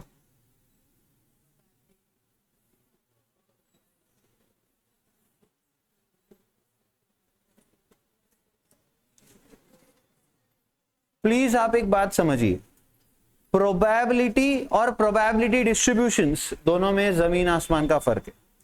प्रोबेबिलिटी जो आप 11th में पढ़ लिए, बेसिक प्रोबेबिलिटी कैसे निकाली जाती है, हैपनिंग और नॉन हैपनिंग के चांसेस कैसे निकाले जाते हैं। यहां पे हम जो सीखने वाले हैं वो प्रोबेबिलिटी डिस्ट्रीब्यूशंस बनाने सीखने वाले। तो पहले हम इसमें 2 रैंडम वेरिएबल्स को डिफाइन करेंगे, one is discrete, one is continuous, and दोनों के प्रोबेबिलिटी डिस्ट्रीब्यूशंस बनाएंगे, उनके क्यूमुलेटिव डिस्ट्रीब्यूशंस बनाएंगे। क्या है नहीं समझेगा, बाद में समझाऊंगा एकदम डिटेल में।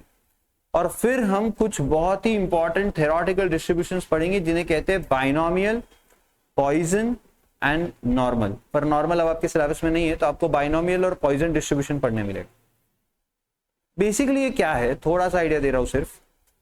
आज तक आपने कॉइन टॉस की प्रोबेबिलिटीज ढूंढी है, पर बताओ मैक्सिमम कितनी बार कॉइन टॉस हुआ है, 3 या 4? आपको सैंपल स्पेस लिखने बोलो अगर 4 बार कॉइन टॉस करने का, तो 16 एलिमेंट्स उसमें आएंगे, H H H H H H H T, याद आ रहा है क्या कुछ, H H T H H and so on. तो 16 एलिमेंट्स टोटल बनेंगे। हाँ, लेकिन अगर मैं आपसे कहूं कि मैं 12 बार कॉइन टॉस कर रहा हूं, अब इसका सैंपल स्पेस लिख के दिखाओ, और फिर उसमें से 6 बार हेड आएगा, इसकी प्रोबेबिलिटी निकाल के दिखाओ, पॉसिबल है? सर इम्पॉसिबल है। सैंपल स्पेस लिखना इम्पॉसिबल है, बिकॉज 2⁻12 इतने तो ऑब्जर्वेशन सैंपल स्पेस में आएंगे, और उसमें से 6 बार हेड वाले कितने ऑब्जर्वेशन पहले ये ढूंढने पड़ेंगे, विच इज वेरी डिफिकल्ट। या परम्यूटेशन कॉम्बिनेशन यूज करने पड़ जाते हैं। पर हम वो ना करके डिस्ट्रीब्यूशंस का इस्तेमाल कर सकते हैं, जिन्हें थ्योरेटिकल डिस्ट्रीब्यूशंस कहते हैं, बाइनोमियल एंड पॉइसन। तो कॉम्प्लेक्स प्रोबेबिलिटी निकालना हम यहाँ पे सीखेंगे, जो अलग तरीके से सीखते हैं और थोड़ा अलग है ये नॉर्मल प्रोबेबिलिटी से, जो बड़ा आसान है, मजेदार है। पूरे मैथमेटिक्स 2 के सिलेबस में जो आपका सिर्फ लास्ट चैप्टर है, that is chapter number 8, that is only थोड़ा सा रिवीजन वाला टाइप जो है, उसमें आपको ज्यादा मेहनत करना पड़ेगा। बाकी सारे चैप्टर्स आपके बड़े मजेदार और आसान और प्रैक्टिकल अप्रोच के साथ आते हैं। And then comes our last subject, that is what, accounts. बैठे रहो, 2 मिनट लगेंगे। कल से हम लोग को टीचिंग, मैंने 5:30 बोला था, 4 to 5:30। आज मैंने कुछ पढ़ाया नहीं आपको, सिर्फ सिलेबस डिस्कस कर लिया और लिखवा भी दिया है। कल से पढ़ना शुरू कर देंगे हम, तो प्लीज आप शांति से बैठे रहे। अकाउंट्स में कुल मिलाकर आपको 10 चैप्टर, बहुत ज्यादा है, कम करा दूं? कम करा देंगे। सबसे पहले तो बताओ, आपने 11th में अकाउंट्स में क्या पढ़ा है? सारा प्रोप्राइटरशिप का अकाउंटिंग आपने पढ़ा है, यानी एक अकेला मालिक, उसकी अकाउंटिंग आपने सीखी है सिर्फ। सेम वैसे ही आगे भी, अभी यहां पर भी अकाउंटिंग होती है, पर अब ओनर्स जो है वो एक से ज्यादा हो जाएंगे, तो हमारा बिजनेस अब थोड़ा सा बड़ा हो जाने वाला है। अभी तक एक अकेला ओनर होता था, अब 2, 3, 4, 5 ओनर्स होने वाले। मतलब बेसिकली हमारा जो 12th में डिस्कशन है वो सारा का सारा पार्टनरशिप फर्म से रिलेटेड है। पार्टनरशिप फर्म कैसे बनाई जाती है, क्या क्या रूल्स एंड रेगुलेशंस उनको लागू होते हैं, लॉ क्या कहता है पार्टनरशिप्स के बारे में, अगर पार्टनर्स के बीच झगड़े होते हैं तो उन्हें कैसे सुलझाया जाता है, एंड ऑब्वियसली उसका अकाउंटिंग कैसे किया जाता है। क्योंकि प्रोप्राइटर का अकाउंटिंग तो आपको आ गया। क्या आपको trading and profit and loss account बनाना आता है सबको? क्या आपको बैलेंस शीट बनानी आती है? पर अभी तक आपने जो बनाई थी वो बनाई थी किसके लिए? प्रोप्राइटर के लिए। अब आपको बनाना सीखना पड़ेगा किसके लिए? पार्टनर्स के लिए। तो यहाँ पे एक ओनर की जगह कितने ओनर्स हो जाएंगे? 2 या 3। वैसे तो ओनर्स 50 तक के हो सकते हैं, ये आपको बाद में समझ में आएगा, लेकिन आपको नोटबुक में आंसर लिखना पॉसिबल नहीं 50 पार्टनर्स का, तो मैक्सिमम 3 पार्टनर्स तक का क्वेश्चन आपको आएगा। कम से कम 2, ज्यादा से ज्यादा 3, इससे ज्यादा पार्टनर्स आपके क्वेश्चंस में आते नहीं है, पर हो सकते हैं प्रैक्टिकली। हाँ, तो फटाफट बता देता हूं और फिर आप आज जा सकते हो। कल से हम पढ़ना शुरू करेंगे। फर्स्ट चैप्टर आपका रहेगा introduction to partnership and partnership final accounts. तो पहले ही चैप्टर में हम फाइनल अकाउंट्स बनाने वाले, 11th में लास्ट में बनाया था, वही चीज अब हम यहाँ 12th में फर्स्ट चैप्टर में करने वाले, पर किसके लिए? पार्टनरशिप के लिए। तो पार्टनरशिप की ट्रेडिंग अकाउंट बनाएंगे, प्रॉफिट लॉस अकाउंट बनाएंगे, बैलेंस शीट बनाएंगे, उसके अलावा कुछ और अकाउंट्स भी बनाने पड़ते हैं इनके फाइनल अकाउंट्स में। तो क्या और कैसे सीखेंगे, तब सीखेंगे। पहले पार्टनरशिप का इंट्रोडक्शन एंड फाइनल अकाउंट्स बनाएंगे। कंपलसरी 12 मार्क के लिए क्वेश्चन आएगा बोर्ड्स में, compulsory question for 12 marks. Last question रहेगा 12 मार्क के लिए, फर्स्ट ही चैप्टर पे। Second chapter is not for profit concern. आज तक आपने जितनी भी अकाउंटिंग की है बच्चों, सारी की सारी जो अकाउंटिंग आपने सीखी है वो सिर्फ और सिर्फ प्रॉफिट कंसर्न्स के लिए सीखी, यानी जो पैसा कमाने के लिए धंधा करते, बिजनेस करते, उनकी अकाउंटिंग सीखी। But don't you think Shirdi वाले साईं बाबा, तिरुपति बालाजी, ये जो भी संस्था है, ये प्रॉफिट कमाने के लिए नहीं चला रहे, ये सिर्फ और सिर्फ सोसाइटी के लिए काम कर रहे। पर इनके पास इतना पैसा है कि आप सबको भी गिनने बैठा दे तो भी सालों लग जाएंगे वो पैसे खत्म होने, इतना पैसा है। तो क्या आपको नहीं लगता कि इनका भी अकाउंटिंग होना चाहिए, इनका ऑडिट होना चाहिए? वरना यहाँ पे हमारे जैसे श्रद्धालु लोग जाके पैसे दान देंगे और वहां बैठे जो पुजारी है या जो भी मैनेजमेंट है या जो भी डायरेक्टर्स है उस पर्टिकुलर इंस्टीट्यूशन के, वो तो क्या मजे करेंगे, क्योंकि वहां डोनेशन कितनी बड़ी अमाउंट आती है आप इमेजिन भी नहीं कर सकते। तो इनके भी अकाउंटिंग की जरूरत है।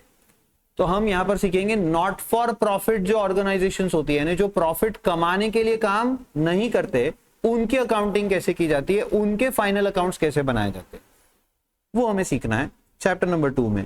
बट ये चैप्टर हम बाद में पढ़ेंगे। फर्स्ट के बाद हम सीधा थर्ड स्टार्ट करेंगे। पहले फर्स्ट पढ़ेंगे फिर सीधा थर्ड पे जाएंगे। रीजन क्या है उसका? तो थर्ड में आएगा admission of a partner. Then fourth में आएगा रिटायरमेंट ऑफ अ पार्टनर,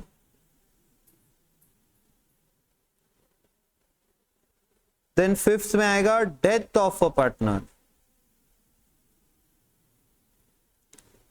और सिक्स्थ आएगा dissolution of a partnership firm. तो हम फर्स्ट चैप्टर पढ़ने के बाद सीधा third, fourth, fifth and sixth, ये लाइन से हम first, third, fourth, fifth and sixth पहले पढ़ेंगे और फिर हम जाएंगे कहा सेकेंड चैप्टर। क्यों ऐसा? तो क्योंकि यहां पर मैं आपको पार्टनरशिप का इंट्रोडक्शन और पार्टनरशिप के फाइनल अकाउंट्स पढ़ाऊंगा और उसी से रिलेटेड फिर सब कुछ ये है कि अगर हमारी पार्टनरशिप फर्म में नया पार्टनर एडमिट किया जा रहा है तो कैसे उसको बुलाना, कैसे उसको हमारे अकाउंट्स में इन्वॉल्व करना, कैसे उसका अकाउंटिंग इफेक्ट देना, कितने पैसे उससे चार्ज करना, ये सारी बातें आएगी एडमिशन ऑफ अ पार्टनर। अगर कोई पार्टनर से हमारी अनबन हो जाती है और वो हमें छोड़कर जाना चाहता है तो क्या वो जा सकता है कि नहीं जा सकता है, पहले तो ये भी समझेंगे। और अगर वो जा रहा है तो उसका हिसाब कैसे किया जाएगा, उसको कितने पैसे देने पड़ेंगे और अकाउंट्स में हमारे क्या चेंजेस होगा, यह आएगा रिटायरमेंट ऑफ अ पार्टनर में। एंड देन हम शुरू करेंगे कि अगर कोई पार्टनर हमें छोड़कर चले जाता है हमेशा के लिए या हम ही उसे मार देते हैं तो डेथ ऑफ अ पार्टनर के केस में उस पार्टनर के घर वालों को पैसे देने पड़ेंगे।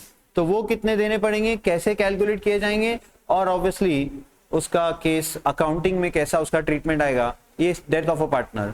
और इसके सबके बावजूद हम पूरी की पूरी पार्टनरशिप फर्म को ही अगर बंद करना चाहते हैं तो कैसे उस पार्टनरशिप फर्म के सारे अकाउंट्स क्लोज करेंगे, सारा हिसाब किताब क्लियर करेंगे, सबके पैसे दे लेकर सब कुछ क्लियर करके पूरी बुक्स ऑफ अकाउंट्स को क्लोज कैसे किया जाएगा, ये आएगा डिसोल्यूशन में।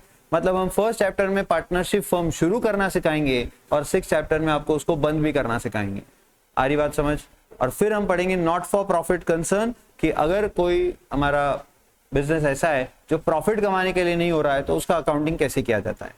फिर आएगा चैप्टर नंबर 7 जिसको आप बहुत दिनों से सीखने के लिए मे भी वेट कर रहे होंगे, जिसके बारे में पहले बात हो रखी है, that is what, bills of exchange. तो आपको याद होगा 11th में जब आपको सब्सिडियरी बुक्स पढ़ाई गई थी तो आपको bills receivable book and bills payable book नहीं पढ़ाया गया था। तो वो बुक्स आपको यहाँ थोड़ा सा हम बनाना सिखाएंगे, पर वो इस चैप्टर का पर्पस नहीं है। इस चैप्टर का पर्पस है बिल से रिलेटेड अकाउंटिंग एंट्रीज कैसे कैसे होती है वो सिखाना। देन आएगा आपका चैप्टर नंबर 8। तुम लोग को बहुत जल्दी है घर जाने के, ऐसा लग रहा है।